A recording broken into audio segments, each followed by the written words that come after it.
नमस्कार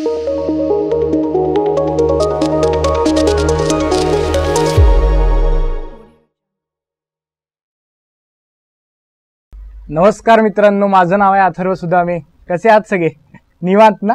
निवांतच असलं पाहिजे, कारण का आपल्या कार्यक्रमाचं नावच आहे निवांत कट्टा. आणि आज ज्या विषयांवर आपण बोलणार आहेत ते विषय आहे direction, acting, stand up comedy, sit down comedy. आता तुम्हाला वाटेल की सिट डाऊन कॉमेडी म्हणजे काय? चालू करूयात आपण. खूप वेळ इंट्रोडक्शन चालू आहे. मला एक स्टँडअप लिहायचं आहे आता, एक एडिट चालू आहे माझं. आमचे 2 व्हिडिओज जायचे आहेत आज, एक रीलही करायचं आहे. नाही सर, बरोबर आहे, पण कार्यक्रमाचं नाही बघा, निवांत कट्टा आहे, त्यामुळे जरा निवांत तू असला काय हरकत नाही ना? मला नाही राहता येत निवांत. आता तर काय पटपट करू शकतो का? एक काम करूयात, मी निवांत कपडे घातलेत, आपण पटकन बोलून टाकूयात. ठीक आहे, आता पर्यायच राहिला नाही, सॉरी म्हणतो मी. आता हे कोण आहे ते काय सांगण्याची गरज नाही, म्हणजे आता कॅमेऱ्याच्या मागे 3-4 मुली चक्कर येऊन वगैरे तुम्हाला बघून पडलेल्या आहेत. मला वाटतं सांग तू, भरपूर लोकांना कोणालाही काही माहिती नाही, आपल्या पुण्यात आपलं खेळणार काय. तर हे सारंग साठे आहेत आणि मी कोण आहे हे सगळ्यांना माहिती आहे, म्हणजे माझं आहेच इंट्रोडक्शन. आता पहिलं म्हणजे सर कॉंग्रॅच्युलेशन्स की भाडीपाचे 1 मिलियन सबस्क्रायबर झालेले. थँक्यू. तर सर तुम्ही जेव्हा चॅनल चालू केला, आता कसा चालू केला आहे बऱ्याच लोकांना माहिती आहे, पण कधी वाटलं होतं का की 1 मिलियन सबस्क्रायबर्स होतील आणि एवढा मोठा ब्रँड होईल भाडीप? वाटलं होतं की नाही माहिती नाही, पण इच्छा नक्की होती. म्हणजे असं कोणी असंच करू नाही करत की आपले 2,000 झाले पाहिजे सबस्क्रायबर असं. तर इच्छा काय हीच होती की खरं तर 3 वर्षात व्हावी अशी इच्छा होती, प्लॅन होता तसा. ओके. पहिले 2 वर्ष काही पैसेच दिले नाही लोकांनी आम्हाला आमच्या प्लॅनसाठी. मग 2 वर्षांनी आम्हाला इन्व्हेस्टर मिळाला पहिल्यांदा, आणि मग त्याच्यानंतर जे रेग्युलरली कॉन्टेंट बनवणं वगैरे सुरू झालं. त्याच्या आधी आम्ही खिशात पैसे आले की व्हिडिओ काढू असं त्या तत्वावर मित्रांमध्ये चाललं होतं. तर त्याच्यानंतर तो टर्नओव्हर झाला आणि मग महत्वाची लोक जुळत गेली. करण नील असतील किंवा स्वानंद तेंडुलकर, ओमकार आणि अभय म्हणून आमचे इनहाऊस डिरेक्टर्स आहेत, लेखक अनेक सारे. त्याच्यानंतर आई आणि मीची टीम आली, स्टँडअप कॉमिक्स आले. मग त्या 1 मिलियनची स्वप्न दिसायला लागली. तोपर्यंत वाटलं होतं झाली आपली भंग. म्हणजे आता सर भाडीपमध्ये, म्हणजे भाडीपमुळे बरेच नवीन चेहरे लोकांना बघायला मिळाले जे आधी कदाचित नसतील बघितले. तर जेव्हा तुम्ही चालू केलं तेव्हा हे डोक्यात होतं की नवीन लोकांना चान्स द्यायचा, की ते होत गेलं हळूहळू? प्रस्थापित लोक होती ती अशी युट्यूब कडे वेगळ्या नजरेने बघायची तेव्हा, आणि मराठीत त्यामुळेच युट्यूब होत नव्हतं काही किंवा डिजिटल कॉन्टेंट ओव्हरऑल. अजूनही म्हणजे आता शांतीत क्रांती झाल्यानंतर लोक आमच्याकडे आम्ही लॉंग फॉर्मॅट बनवू शकतो असं बघतात. नाही तर आम्ही 3 फिल्म मेकर होत, फाउंडर जे आहोत ते. आम्हाला सिनेमे बनवायचे होते, मोठे शो बनवायचे होते. सुरुवात युट्यूब पासून करावी लागली कारण कोणाचा विश्वास नव्हता. प्रस्थापित लोक येणार नाही माहितीच होतं. त्यातल्या जे आपले मित्र होते, म्हणजे अमेय वाघ, राधिका आपटे वगैरे, ते त्यातल्या ओळखीचे स्टार्स झाले होते. मिथिला वगैरे ओळखीचे स्टार्स, त्यांना घेऊन थोडं केलं. पण नाहीतर ऑप्शन काय होता दुसरा नवीन लोकांना घेण्याशिवाय. आता भाडीपच्या, म्हणजे भाडीपनंतर तुम्ही सगळ्यांना पण माहिती झालात, आणि म्हणजे फिल्म लाईन मध्ये माहिती असतालच तुम्ही नक्की, पण घराघरात तुम्ही भाडीपनंतर पोचायला लागला. तर भाडीपाच्या आधी तुमची जर्नी कशी होती?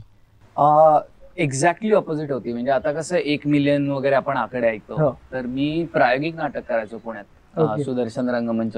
तिथे मुळातच कपॅसिटी 80ची, आणि तेही शो आमचे कधी कधी फुल व्हायचे नाही. तर त्यामुळे 30-40 लोक, बरेच नाटकं. म्हणजे जेव्हा पॉला मला पहिल्यांदा भेटली, आधी एकदा कॅनडात भेटली होती एका फिल्म फेस्टिवललाच व्हायच्या माझ्या फिल्म्स, रिलीज वगैरे नाही व्हायच्या. तर तिकडे भेटली होती आणि तिथून ती भारतात आली तेव्हा परत भेटली मला, आणि मी ओळखलं नाही कारण आपण फेस्टिवलमध्ये अनेक लोकांना भेटतो आणि सगळे फॉरेनर आपल्याला सेम दिसतात, त्यामुळे मी काय ओळखलं नाही तिला. आणि ती म्हटली मी ते सिनेमे बघितलेत म्हणून. तर मी म्हटलं हे स्वतः म्हणली की 3 सिनेमे बघितलेत. तर मला कौतुक वाटलं कारण माझ्या आई वडिलांनी तेव्हा बघितले नव्हते माझे सिनेमे. तर अशी आधीचा प्रवास होता. पण तो बेस होता, त्याच्यामुळे आज जे बनवू शकतोय ते बनवतोय. कारण मी आसक्त नावाच्या एका संस्थेमध्ये जवळपास 14 वर्ष काम केलंय, 8-10 वर्ष, आणि पुढची 6 वर्ष असोसिएटेड आहे. आणि मी सुमित्रा भावे आणि सचिन कुंडलकर, सुनील सुक्तनकर, मोहित टाकळकर या सगळ्यांना असिस्टंट डिरेक्टर म्हणून काम केलं. तर तिथून शिकलोय सगळं, त्यामुळे त्याचा आता फायदा होतो. आता सर मी निपुण सरांचा मागचा इंटरव्ह्यू घेतला तर त्याच्यात ते म्हणले की कॉलेजमध्ये असताना मुलींची जी कामं होती ती सारंग साठे आणि अमय वाघ करायची. तर कसं होतं कॉलेज लाईफ? म्हणजे मुलींची कामं म्हणजे काय म्हणणं काय मुली पटवण्याची कामं. पटवण्याची कामं.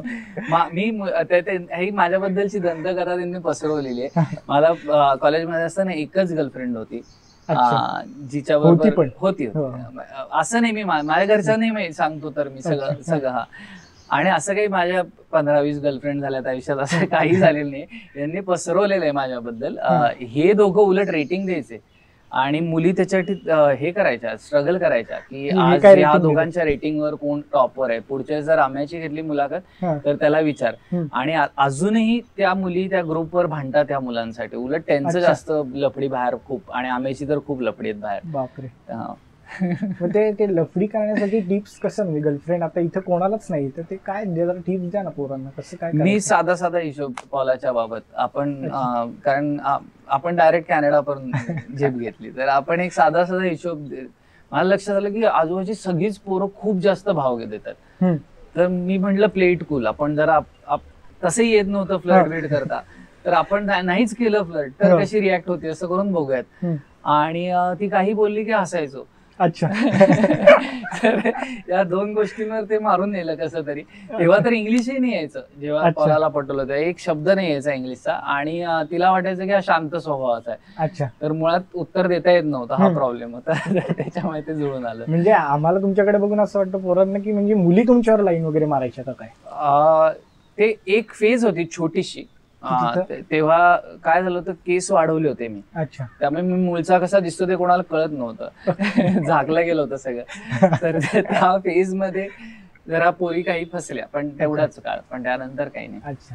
सर, आता तुम्ही ऍक्टर आहात, प्रोड्युसर आहात, डिरेक्टर आहात, स्टँडअप कॉमेडियन आहात, बिझनेसमॅन आहात, तर म्हणजे तुम्हाला सगळ्यात जास्त याच्यातलं काय आवडतं करायला? मजा कशात? दिग्दर्शन. म्हणजे आणि तेच मध्ये फसल्यामुळे म्हणजे मी दिग्दर्शक म्हणून चालू केलं कॉलेजमध्ये. ओके. अर्थात कॉलेजमध्ये आधी सिनियर्स डिरेक्ट करायची प्रथा होती. मग नंतर अमय निपुण जेव्हा आले तेव्हा आम्ही सगळ्यांनी आपापलं करूयात म्हटलं, आणि तेव्हा मी डिरेक्ट करायचो नाटकं. अमय निपुण मी स्वतंत्रपणे केलेल्या पहिल्या नाटकात ते लीड होते दोघं, ऍक्टर म्हणून. आणि त्यांचं ते त्यांची पहिली एकांकिका होती. अच्छा. तर त्याच्यामुळे आमचे एवढे संबंध आहेत, ऋणानुबंध. पण तेव्हापासून मला डिरेक्टर व्हायचं होतं. मध्ये ते एक आपल्याला चटक लागते ना, ऍक्टिंग म्हणल्यावर कसं ते आपले चेहरा दिसणार लोकांना, फेमस होणार असं वाटतं, सुद्धा पैसे मिळतात, नाही मिळत पण असं वाटतं. तर त्या सगळ्यामुळे मी जवळपास 6-7 वर्ष दिग्दर्शन सोडून, असिस्ट केल्यानंतर दिग्दर्शन सोडून अभिनयाकडे वळलो. आणि माझे काही डिरेक्टर मित्र आहेत ज्यांना अजूनही माझा अभिनय ठीकठाक वाटतो, तर ते मला प्रोत्साहन देत राहतात कर म्हणून. पण मला लक्षात आलं की त्याला एक टेम्परामेंट लागतं, ते म्हणजे वाट बघायचं. जे म्हणजे आपण शूटला आपल्याला कास्ट केलं असेल तरी जो व्हॅनिटीमध्ये 1-2 तास बसायला लागतं शॉट, जे माझ्यात नाही. मी आता सुद्धा म्हणून म्हणतोय घाई करूयात आपण. मला एका जागी बसता येत नाही, त्यासाठी दिग्दर्शनच उत्तम. ओके. आता तुम्ही एवढं सगळं केलेलं आहे, आता तुम्ही म्हटलं की वेट करावं लागतं, तुम्हाला एक्सपिरियन्स एवढा आहे, तर म्हणजे नवीन जे लोकांना यायचं या क्षेत्रामध्ये, नवीन तरुणींना, तर त्यांना काय टिप्स देतात, सल्ला देतात? पेशन्स आय थिंक सगळ्यात महत्वाचं आहे. म्हणजे लोकांना माझं वय मी आता खूप ओरडून सांगितलं, त्यामुळे मी 38 पुढे गेलो आता, त्यामुळे तर असं वाटत नाही. पण त्याचं कारण म्हणजे मी माझ्या पहिल्या 31 वर्षाचं होईपर्यंत आयुष्यात काही घडतच नव्हतं. म्हणजे नाटकं घडत होती आणि ती अजरामर नाटकं आहेत. म्हणजे मला माहितीये की 20 वर्षांनी त्या नाटकांना खूप व्हॅल्यू असेल. ती एक्सपेरिमेंटल होती. 400 कोटी विसर भोये नावाचं नाटक होतं, तू नावाचं एक नाटक होतं, छोट्याशा सुट्टीत नावाचं नाटक, ते तर पाठ्यपुस्तक म्हणून वापरलं गेलं काही कॉलेजेसमध्ये नंतर. तर ती ही आणि पाथ ब्रेकिंग नाटकं होती. पण पूर्णविराम म्हणून एक नाटक, पण त्याचं काही म्हणजे त्याचं संख्या तशी नसते, प्रेक्षक संख्या. ती नंतर त्याच्याबद्दल किस्से सांगतील असं. तर त्यामुळे ती पहिले जे 10-12 वर्षांचा जो पेशन्स होता, माझे 14 सिनेमे मी केलेत. आणि मला अजूनही मुलाखतीत असं विचारतात की स्टँडअप कॉमिक ते ऍक्टर कसा होता प्रवास, तर उलटा आहे. पण त्या 14 पैकी 8 रिलीज नाही झाले. नाही. एक मराठी माणूस नावाचा, द ब्राईट डे नावाचा, मोर देखणे जंगल में, त्याच्यानंतर फटाक, मला असे म्हणजे असंख्य पिक्चर आहेत जे मला रिलीज तेच नाही विचारायचं होतं की आता समजा हे रिलीज नाही झाली तर आपण समजा एक छोटी रील जरी केली तर आपल्याला रिलीज म्हणजे टाकता नाही आले तर आपल्याला हे होतं. तर मग फिल्म नाही झाल्यावर ते कसं हँडल केलं तुम्ही? खचलोच होतो प्रॉपर. पण मी म्हटलं तसं पेशन्स ठेवायचा. आपला म्हणजे आपला टाइम आहे का एक तर आहे आता सगळे म्हणतात ते एक होतच. प्लस ते सोडून आपल्याला आपला सूर पण सापडतो. म्हणजे काहीतरी की आता मला हे करायचंय. मी एक ब्राईट डे नावाचा सिनेमा केला होता. त्याच्यामध्येच हे वाक्य होतं की तो हिंदी होता का मराठी होता? हिंदी इंग्लिश असा मिक्स होता. आणि तो काही काळ नेटफ्लिक्सवर तरी होता, 1 वर्षभर फक्त. पण आणि त्याच्यामुळेच पॉला पण आयुष्यात आली माझ्या. त्यामुळे त्या पिक्चरने रिलीज नाही तर काहीतरी पण त्याच्यामध्ये ते वाक्य होतं की तुम्ही तुम्हाला सूर खोजना चाहिए. तर तो सूर सापडला काहीतरी जेव्हा भाडीपा सुरू झालं तेव्हा की अच्छा सूर सुरू व्हा. तर काहीतरी झालं त्यातनं. अच्छा, तर तुम्ही म्हटलात की 30-31 पर्यंत काही फार घडत नव्हतं मोठं. तर मग ह्या म्हणजे आर्थिक पण एक बाजू असते. तिथं घरच्यांनी काही प्रेशर किंवा काही तसं काही नव्हतं? ते काय, मी आमच्या घरचा हे आहे संजू आहे, रतन आणि संजू. तर माझे वडील अनफॉर्च्युनेटली गेले रिसेंटली. पण माझ्या बाबांचं जी काही स्वप्न होती ती माझ्या भावानी पूर्ण केली होती.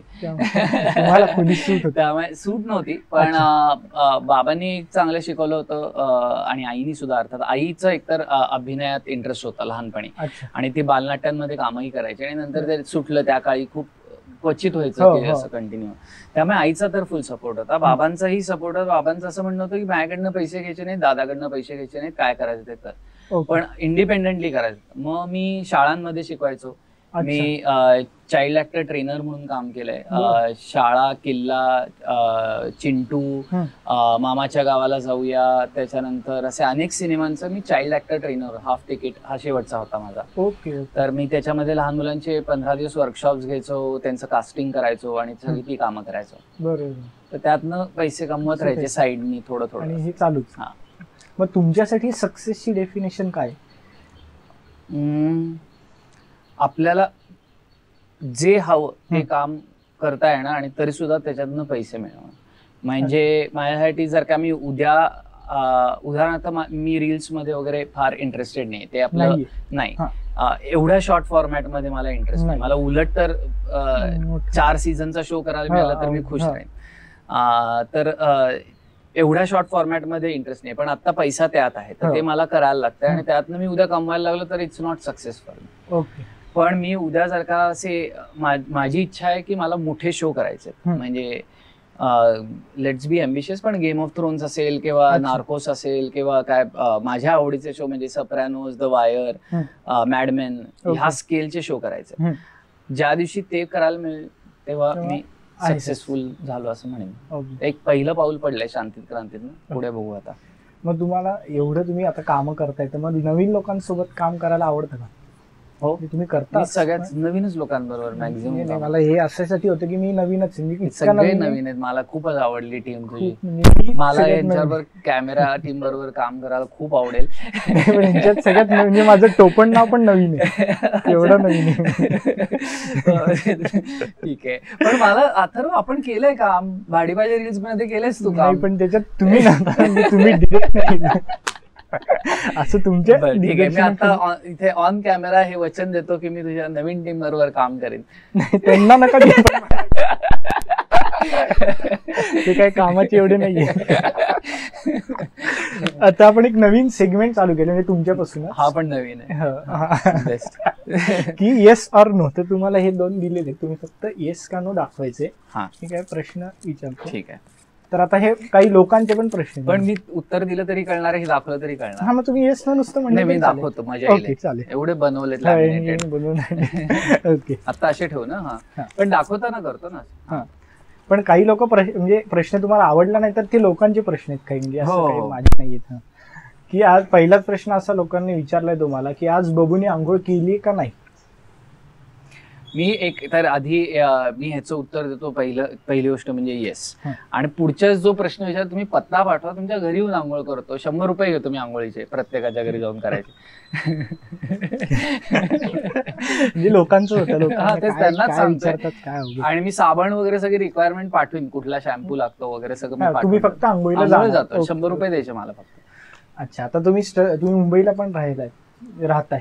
मुंबईला राहतोय. हो. तर स्ट्रगलिंग डेज मध्ये फ्लॅटवर 2-3 जणांचाच फ्लॅट आहे असं म्हणून एक 4-5 जण हाऊस घुसवलीत का, असं कधी झालंय का? मीच होतो तो घुसणारा तुम्हीच आहे. अच्छा, okay. मी मिलिंद जोग म्हणून आमचा मित्र आहे आणि संपदा गेज्जी, ते माझे मित्रमैत्रीण आहेत, नवरा बायको, आणि एक आर्ट डिरेक्टर, एक डीओपी आहे मोठा. तर मी त्यांच्या घरी राहायचो. त्याच्या आधी मी अनिता दाते, जी राधिका मसाले, तर अनिता दातेच्या घरी तिने पाळलेलं आहे मला. उमेश जगतापनी पाळलेलं आहे, जितेंद्र जोशीनी पाळलेलं आहे, अनेक लोकांनी पाळून झालेलं आहे मला. तर मी बऱ्यापैकी पाळीव होतो पूर्वी. अच्छा, म्हणजे आता कधी मला हकललं तर मग तुम्ही पाळा असं माझी इच्छा. हो, मी नक्की. आमच्या ऑफिसवर एक मस्त एक हे आहे. आता तिसरा प्रश्न, काउच आहे तिकडे एक छान कास्टिंग काउच. अरे एवढा मोठा शो. राईट. सर, रिझल्ट लागल्यावर घरी कधी खोटा रिझल्ट सांगितलाय का? कधी शाळा कॉलेजमध्ये? खोटा रिझल्ट सांगायची गरज नव्हती. माझ्या घरी डायरेक्ट फोन जायचा, इतका घाण असायचा रिझल्ट की त्यांना खात्री असायची, त्यांना कळणं गरजेचं आहे. अच्छा. नंतर कळलं की मला फक्त लिहिता यायचं नाही, मला तोंडी परीक्षा घेतली तर उत्तरं देता यायची. अच्छा. मग सॉर्ट झाला आयुष्य. तोपर्यंत माझं करिअर जरा स्पेलिंग बिलिंगचं, म्हणजे आपण अगदी तारे जमीन पर लेवलचा डिस्लेक्सिया नव्हता, पण माझे गंडायचं, मला लिहायला लागलो की प्रेशर यायचं. बरोबर. त्यामुळे मी अजूनही कोणी स्क्रिप्ट पाठवली तर म्हणतो नाही, मी तसंच बोलतो असं म्हणून. बरोबर. म्हणजे शाळेचं आयुष्य खूपच छान होतं. छान, मस्त, हुशार. असं कधी झालं की स्टँडअप करताना समोरनं रिस्पॉन्सच मिळत नाही, असं कधी झालंय का? अनफॉर्च्युनेटली असं खूप वेळा होतं, पण माझ्याबरोबर फॉर्च्युनेटली झालं नाहीये. आता ते खरं त्याला टँक होणं असं आपण म्हणूयात. पण मला त्यासाठीच आता हिंदी इंग्लिश मध्ये एकदा करून बघायचंय. कारण मराठीमध्ये काय झालंय, मला असं वाटतं की ते बरेचसे येतात तर ते तर त्यांनाच व्हायचं असतं स्टँडअप कॉमिक, तर त्यामुळे ते स्पॉट मागायला जगत असतात. नाही, पण ते भाडीपाची कृपा आहे, ते बबू आणि या सगळ्याची कृपा आहे, म्हणून मराठी स्टँडअप मध्ये तरी असं कधी झालेलं नाहीये. मी एक इंग्लिश शो होता, स्टँडअप नावाचं नाटक होतं, त्यात मी काम करायचो आणि त्यात मी स्टँडअप कॉमिकची भूमिका करायचो. आणि त्याच्यातला तो सेट आता मी मराठीमध्ये टाकलाय ऑनलाईन, तर तो मी स्वतः लिहिला होता. आणि त्या शो मध्ये एकदा खूप टँक व्हायला लागलं, पण ते समहाव सांभाळून घेता आलं नंतर. म्हणजे तुम्ही स्टँडअप करताना हे व्हायला, पण ते नाटकात होतं त्यामुळे चालणार होतं. आता तुम्ही भाटूपावर दारू देसी अशी एक हे पण केली आहे, तर तुम्ही बरेच दारू टेस्ट केली, तर मग म्हणजे नशाचं टेस्ट, शूटिंग टेस्ट न करता गेलाय? नाही, असं नाही. म्हणूनच मला शो मध्ये घेतलंय त्या. असे अनेक होतकरू कलाकार आहेत, आवडेल दारू शूटिंग करा. पण हे आमच्या बरोबर सेटवर झालेलं आहे. मी नाव नाही घेणार, पण ती ऐकत असेल तिला माहितीये कोणाबद्दल बोलते ते. आमची एक मैत्रीण आहे ऑस्ट्रेलियात, मुद्दाम नाव नाही घेत तुझं, सांगून ठेवते. तर तिनेच अरेंज केलं होतं वाईन टेस्टिंग आपल्या ऑस्ट्रेलियामध्ये. जेकब्स क्रीक नावाची फॅन्सी वाईन आहे, तर तिकडे आमय निपुण, मी आणि रेणुताई भाडीपाची आई, असं आमच्या चौघांसाठी वाईन टेस्टिंग अरेंज केलं होतं. त्या व्हिडिओमध्ये ते दाखवणार होते. तर ते चव घ्यायची असते आणि चूळ भरायची असते, तर आम्ही पित होतो आणि उरलेला ग्लास बाजूला ठेवत होतो जे काय झालं. आणि इकडे ती प्रोडक्शन करायला कोणीतरी, आमची एक मैत्रीण, खूप खास मैत्रीण आहे, ती होती. तर एक एक ग्लास बाजूला जात होते आणि नंतर प्रोडक्शन असा आवाज आला. बाजूला ते कुठे गेले ग्लास ते कळलं आम्हाला. तर तो एक किस्सा आहे. तुमच्यासोबत नाही झालं, पण झालं. ओके. मी खूप जबाबदार माणूस आहे यार. सर, आता पॉला मॅडमला तुम्ही मराठी शिकवताना त्यांच्याबरोबर तुम्ही मराठी सिरीज पण केली भाडीपावर, तर ते अरे मी हे दाखवलंच नाही. सगळ्याला यस उत्तर, पण सगळ्याला यसच उत्तर आहे, त्यामुळे एकदा मी हे ठेवून धरतो. तर त्यांना मराठी कधी शिकवताना इरिटेट झालाय का तुम्ही? नो, नाही झालं. नाही, कारण तिला मला अजन्मत याडनं इंग्लिश शिकायला लागणार आहे, त्यामुळे कशाला फटके घ्यायचे आपण नंतर. बदला घेतला तर काय, म्हणजे आपला इंग्लिश मिडियमला जाऊन सुद्धा काही होत नाहीये. सर, आता तुम्हाला बरेच जण आमच्यासारखे मेसेज करून, हे करून, फोन करून इरिटेट करत असतील, तर तुम्ही स्ट्रगलिंग डेज मध्ये असं कधी कोणाला इरिटेट किंवा असा किस्सा झालाय का? येस, एकच झालाय आणि ती माझी आयुष्याची शिकवण होती. ओके. म्हणजे कायम लक्षात राहील असं. मी एक शॉर्ट फिल्म बनवली होती, इंटरप्रेटिंग माय हाईज. आणि माझ्या आधीचं काम बघितलं तर तुम्ही सगळ्यांनी कधीच फॉलो केलं नसतं मला. म्हणजे खूपच मी वेडवाकडा काहीतरी विचार करायचो. आणि ती फिल्म पण खूपच विचित्र होती. म्हणजे ती एक मोनोलॉग होती एका मित्राचा, आणि तो स्पिरिच्युअलिटी बद्दल बोलला होता. आणि आम्ही असं देवराईमध्ये जाऊन असं तो अडकलाय झाडांमध्ये वगैरे असे शॉर्ट्स बीट्स घेऊन जळमट बिळमट अशा प्रकारची होती. आणि ती मानव कॉल जो ऍक्टर आहे, तो लेखक आहे, तर त्याला खूप आवडली ती. आणि तो म्हटला, अरे आम्ही पृथ्वीला होतो, पृथ्वी थिएटरला, आणि पृथ्वी हाऊसला होतो. आणि तो म्हटला, अरे सामने कश्यप है, तो उसको दिखाओ. हाँ, उसको दिखाओ, असिस्ट करने को लेगा तेरे को, वो बहुत ऐसा उसको बहुत पसंद आएगा, दिखा. म्हटलं कसं दाखवायचं? तो म्हटलं काय नाही, सीडी आहे ना तुझ्याकडे, देऊन ये. तेव्हा सीडी असेल, देऊन ये म्हणला. तर मला दिसला अनुराग. तर मी गेलो धावत, म्हटलं सर मानवने भेजा है वो, मैं एक शॉर्ट फिल्म बनाया, दिखाना चाहता हूँ, असं म्हणून त्या हातात ठेवली. आणि ते आता हातात ठेवली, चिदे हो गए, पागल हो गए, ये एक जगह है, नाटक देख रहे हैं हमें, इधर नाटक करो ना, अच्छे से नाटक करो, इधर क्यों दिखा रहे हो? सगळं तो चिडला माझ्यावर. आणि मी असं ऐकलं होतं की तो खूप मदत करतो वगैरे वगैरे. आणि मला कळे ना की काय, खूप एम्बॅरेस झालो. 4 चौघात गेलो आपला आपण. मग पुढे काही वर्षांनी अनुरागनी मला आणि पॉलाला राहायला घर दिलं. आम्ही हे खूप ठिकाणी नाही सांगितलेलं आतापर्यंत कधी, पण आमच्याकडे मुंबईच्या स्ट्रगलच्या काळात घर घेणं शक्य नव्हतं. म्हणजे माझ्याकडे 15,000 रुपये उरले होते फक्त. पॉलाकडे काहीच पैसे नव्हते, आणि तिला आता कॅनडाला परत जायचं की नाही वगैरे अशी परिस्थिती होती. आणि घरनं घ्यायचे नाहीत वगैरे असं ठरलं होतं. आणि अनुराग फॅन्टम साठी आम्ही काहीतरी छोटं लिहिणार होतो, त्याच्या कानावर आलं. तर त्यांनी आम्हाला त्याच्या घरी ठेवून घेतलं. तो 6 महिने शूटिंगला जाणार होता. तर त्यांनी एका खानसामा सकट आम्हाला घर दिलं. 6 महिने तुम्ही इथे राहा, तोपर्यंत पैसे कमवा. तर त्यामुळे उलट जेव्हा त्याकडे स्ट्रगल नाही केलं, जेव्हा काम करत होतो, तेव्हा कामात थ्रू त्याच्यापर्यंत पोहोचलो, तो मनापासून मत. पण हे जे इरिटेट करून कुठेतरी रस्त्यात गाठून सीडी दिली वगैरे, ते केलं नाही पाहिजे, हे शिकलो त्यातनं. अच्छा, नाईस. आता रॅपिड फायर आहे, सप्पासप उत्तर द्यायचे एकदम. 5-6 प्रश्न आहेत. हे पण काही लोकांचे आहेत, आणि चुकीचा प्रश्न लोकांचा. पण निवांत गट आहे, मी निवांत देऊ शकतो. सर निवांत झाले. ओके, सो पहिला प्रश्न, पुणे, मुंबई की कॅनडा? मुंबई.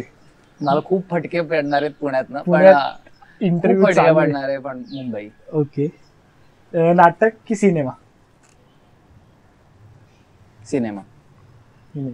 परत नाटकवाल्यांचे फटे. तू माझे सगळे जुने संबंध एका व्हिडिओ मध्ये तोडतोय. एका व्हिडिओ मध्ये माझे सगळे मित्र नाटकवाले आहेत, माझे सगळे मित्र पुण्याचे आहेत, तू सगळे मित्र तोडतोय एका व्हिडिओ मध्ये. ओके, सो आनंदाच्या क्षणी पहिला किंवा दुःखाच्या, आणि दोन्हीच्या ह्याच्यात पहिला फोन कोणाला जातो? आनंद आणि दुःख दोन्ही, फोन किंवा काही? घरी, आईला. आई बाबा, म्हणजे आता बाबा नाहीयेत, पण आई बाबा पहिला फोन. आणि दुसरा फोन अर्थात पॉला तर 24 तास बरोबर असते. आणि दुसरा फोन माझे कर्वेनगर मधले मित्र आहेत, म्हणजे नचिकेत चिडगोपकर म्हणून एक मित्र आहे, किंवा माझे नाटकातले, म्हणजे ते सगळे एकत्रच. बॅरोमीटर आहे माहिती ना, त्याची सगळे जी गँग आहे ते सगळे, एक माझा नाटकातला मित्र आहे, एक बालमित्र आहे, असे ते सगळे त्यांना. आणि तुमचं इन्स्पिरेशन कोण आहे?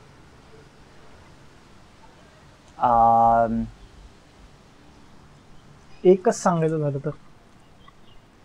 एकच सांगणं अवघड आहे, कारण मला एक खूप इंटरेस्टिंग गोष्ट विजय तेंडुलकरांनी सांगितली. ते एका प्रकारे इन्स्पिरेशन आहेत माझे, पण म्हणजे मी त्यांच्यासारखं काम नाही करू शकणार. ते खूपच हुशार होते, आपली तेवढी बौद्धिक पातळी नाही. पण विजय तेंडुलकरांची मला एक 5-6 भेटीचा योग आला. लकीली मी ते असताना नाट्य क्षेत्रात होतो. आणि त्यांनी काहीतरी सांगितलं, आमचं एक बोलणं चाललं होतं, आणि मी म्हटलं की मी अगदीच मानतो वगैरे. तर ते म्हटले की मानत बिनत नको जाऊ. ते त्यांना पाया बिया पडलेला आवडायचं नाही. तर ते म्हटले की मानत बिनत नको जाऊ. ते म्हटले की if you want to be a creator, तर तुम्हीच मुळात म्हणजे लोकांच्या पाया पडून कसं चालेल? You should be the creator. म्हणजे तुम्ही जर का तुम्ही कुठल्याही गोष्टीला दैवी स्थान देऊन बसलात, तर मग तुम्ही तिथपर्यंत पोहोचूच शकणार नाही, कारण तुम्हाला त्याच्या पलीकडे इमॅजिन करता आलं पाहिजे. म्हणजे ते त्यांच्या भाषेत ते वेगळ्या पद्धतीने बोलले. मी हे मला सिम्प्लिफाय करून जसं समजलं ते सांगतोय. तर ते एक माझे इन्स्पिरेशन आहे भयंकर. अच्छा. आणि तुम्ही हे जे चालू केलं ते कोणाला बघून चालू केलं? हे ऍक्टिंग, स्टँडअप, काही असेल आर्ट मध्ये? मला सिनेमामध्ये आमिर खाननी जे सिनेमे केलेत ते माझ्यासाठी अत्यंत महत्वाचे आहेत. ते टप्पे आहेत माझ्या आयुष्यातले. आधी लहानपणी जो जीता वही सिकंदर मधला संजू होतो, सेकंड हँड सायकल वगैरे मिळायची मला. त्याच्यानंतर मग थोडा मोठा आलो गुलाम, तर आपल्याला वाटायचं आपण काडकीन मारू कोणालाही, नाही मारलं पण ते वाटायचं. मग सरफरोश मध्ये वाटलं आता आपण एका देशासाठी काहीतरी केलं पाहिजे. तर प्रत्येक टप्प्यावर वाटत गेलंय. रंगीला मध्ये वाटायचं की आता आपण भारीतली पोरगी पटवणार वगैरे, सगळं क्रिकेट लगांमध्ये लगेच भारी, सगळं तो इन्स्पायर करत गेलाय वेगळ्या आयुष्यात टप्प्यात, आणि तो एक इन्स्पिरेशन आहे. आणि माझ्यासाठी एक 2 शोज आहेत ज्यांनी माझं आत्ताचं आयुष्य बदललं. शोज म्हणजे HBO चे शोज आहेत 2. एक म्हणजे सप्रानोज आणि द वायर, हे 2 टेलिव्हिजन शोज आहेत. त्याच्या मेकर्सनी माझं आयुष्य बदललं, म्हणजे की कसं असावं मोठे शोज जे आहेत ते. ओके. आता तुमचा आवडता रोल ह्या 2 सिनेमांपैकी कुठला आहे? भाई मधला बाळासाहेब ठाकरेंचा की नटसम्राट मधला सिद्धार्थ? नाही, अर्थात भाई मधला. मला म्हणजे अजिबातच अपेक्षित नव्हतं की मला त्या रोलसाठी घेतील, कारण माझा काही भारदस्त आवाज नाही. मग त्याच्यानंतर मी काही असा पर्सनॅलिटी म्हणून जास्त जवळ नाहीये, काहीच संबंध नाही असा. आणि मी खरं तर दाढी काढल्यावर तसं दिसतही नाही. तो 3.5 तासाचा मेकअप आहे आणि ती विक्रम सरांची कमाल आहे. पण मी गेलो महेश दादाकडे आणि तो असं बोलून घेतो ना, तो असं सांगत नाही काय आहे ते जरा आपल्याला बसायचंय वगैरे. तर त्याने असं समोर जेवण खायला वेळेला ठेवलं होतं आणि काय खाणार हे फोटो ठेवले होते. तिकडे बाबासाहेब पुरंदरांचा तरुणपणीचा फोटो होता, इकडे बाळासाहेब ठाकरेंचे फोटो होते, इकडे आणखीन कोणाचे. तर मी असं ते दाढी बिडी बघून म्हटलं हा बाबासाहेबांच्या यंग रोल साठी बोलवलं आपल्याला, ते असणार कन्फर्म, दुसरं तर काही असू शकत. आणि इकडे बाळासाहेबांचे फोटो वगैरे, तर म्हटलं ह्याच्यासाठी तर आपल्याला काही चान्स नाही. तो म्हणलं परफेक्ट आहे ना, परफेक्ट. तर मी म्हटलं की ह्यांचा रोल तो म्हणला अरे तू जसा बसतोस आणि तुझी बोटं जशी फिरतात त्याच्यामुळे मला वाटलं की तुला. मला असं शॉकिंग वाटलं की ह्यांनी असं ऑब्झर्व केलंय आपल्याला.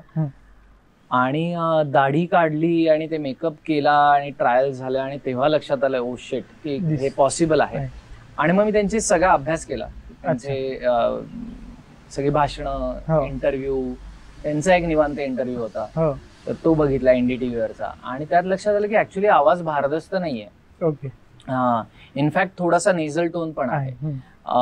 पण तो ह्याच्यातला म्हणजे काय म्हणतात ठहराव आहे, बोलण्यातला ठहराव आहे. तर त्याच्यावर काम केलं तर होऊ शकेल असं म्हणून. तो एक्सपिरियन्स कसा होता? म्हणजे अभ्यास आधी होता का? एकतर मी अभ्यास खूप केला होता. मी पॉलिटिक्स हार्डकोर फॉलो करतो. मला त्यात कधी उतरायचं नाहीये.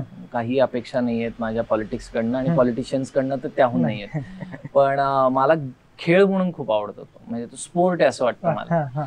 त्यांनी आपले आयुष्य फरफटली जातात ते वेगळा भाग आहे, पण मला तो खेळच वाटतो एक, म्हणजे की काय स्ट्रॅटेजीज आणि काय काय. म्हणजे मी आता गेले 5-6 इलेक्शन तर अगदी पिन पॉइंटने फॉलो केलंय की काय चाललंय, कोण काय डाव टाकतंय वगैरे असं. तर त्यामुळे माझं बाळासाहेबांबद्दल एक वेगळा अभ्यास होता. आणि प्लस जेव्हा ते गेले तेव्हा मुंबई बंद झाली आणि तेव्हा माझे बरेचसे मित्र जे अमराठी आहेत त्यांना समजतच नव्हतं काय झालं हे, कारण शहर बंद पडलंय असं कसं. तर ते एक्सप्लेन करण्यासाठी म्हणून मी खूप काय काय वाचलं आणि सांगितलं. आपण थांब, विमान चाललंय, चालेल ना? हा. तर ते एक्सप्लेन करण्यासाठी मी त्यांच्यावर बऱ्यापैकी अभ्यास केला होता. आणि त्याच्यातनं दुसरं असं झालं की जेव्हा मी ते वेश धारण केला, आम्ही इथे पुण्यात एका हॉस्पिटलला शूट करत होतो पहिल्या दिवशी. आणि हॉस्पिटलच्या टॉप फ्लोअरवर ते सगळं दिले होते कपडे बिपडे घालायला. आणि मी खालीच गेलो नव्हतो ना अजून, मेकअप करून बसलो होतो खूप वेळ. माझा शॉट संध्याकाळी लागला आणि म्हणून मी कॉरिडॉर मधून असं खाली उतरलो. आणि लोकांना माहितीये शूटिंग चालू आहे हे ते वगैरे, पण कॉरिडॉर मध्ये लोक अशी झप झप झप बाजूला व्हायला लागली, म्हणजे अशी भिंतीला टेकून उभी होती. तर आणि आपल्याला कळत नाही ना, आपण आतनं तर तीच व्यक्ती आहे, रूप बदललंय फक्त. तर म्हणून मी असा बाहेर पडलो आणि असे बाजूला आणि सगळेजण असे अनाहूतपणे वाकत होते आणि मान खाली करत होते. तर मी म्हटलं की ही पॉवर आहे बॉस, म्हणजे ह्याला पॉवर म्हणतात, की दणका असा असावा की कोणीतरी त्यांचा मेकअप करून एक मुलगा चाललाय त्याला सुद्धा घाबरतायत लोक. विशेष संपला. म्हणजे आता आपला पण इंटरव्ह्यू जरा संपायला आलेला आहे. शेवटचा प्रश्न लोकांनीच दिलेला आहे, माझा नाहीच आहे, की अथर्व सुदामे कधी येतोय तुमच्या दिग्दर्शनाखाली? रॅपिड पाहिजे उत्तर. रॅपिड उत्तर पाहिजे नाही, निवांत पण चांगलं पाहिजे. काही गडबडीत नाही म्हटलं नाही नको, निवांत. असं लोक, माझं नाहीये, लोकांचं. बघ आता आम्ही पुढच्या 1-2 महिन्यामध्ये जेन्युइनली सांगतोय हे मी, आणि प्रेक्षकांनाही सांगून ठेवतोय की आम्ही एक नवीन शो करणार आहोत आणि त्यात सगळे नवीन चेहरे आहेत. 4 नवीन चेहरे शोधणार आहोत. तर तेव्हा ज्यांना ज्यांना इच्छा आहे त्यांनी संपर्क करा. मला मी तुम्हाला संपर्क करतो, पण मी असं इरिटेट नाही करणार तुम्हाला. तुम्ही ऑडिशन ईमेल ऍड्रेस आहे आणि त्याचा खूप फायदा होतो. आतापर्यंत ऑफिस मधल्या कोणालाही येऊन विचारा. आता आमचे शोज डिरेक्ट करतात मोठाले, म्हणजे ओमकार जाधव आणि अभय राऊत, ते दोघं ईमेल थ्रू आलेले आहेत. त्याच्यानंतर नील आणि करणनी मला ईमेल पाठवली होती. तू सुद्धा मला ऑफिशियली मेसेज केला साधी, डायरेक्ट कॉल करून नंबर मिळालाय तर आता लावलाय असं. आणि हेच मी सुद्धा पाळतो अजूनही. म्हणजे मी इव्हन कधीही स्क्रीनवर काम केलेला माणूस नसेल त्याला सुद्धा ऍज अ फॉर्मॅलिटी आधी मेसेज किंवा ईमेल करतो, कारण योग्य नाही आपण दुसऱ्यांच्या प्रायव्हेट स्पेस मध्ये असं. तर ईमेल आहे casting.bhadipa@gmail.com. ओके, ज्यांना करायचंय त्यांनी मेल करा, पण कोणी करू नका. हे कापणार आहे, बीट करणार आहे, मला माहिती. Thank you sir, thank you so much. एकदा फक्त तिथे बघून 3KM हे ऍप डाउनलोड करा सकाळचं एकदा. ओके, सकाळचं 3KM हे ऍप डाउनलोड करा आणि त्याच्यावर आमचा हा शो तुम्ही बघत असाल, जर डाउनलोड केला असेल तर.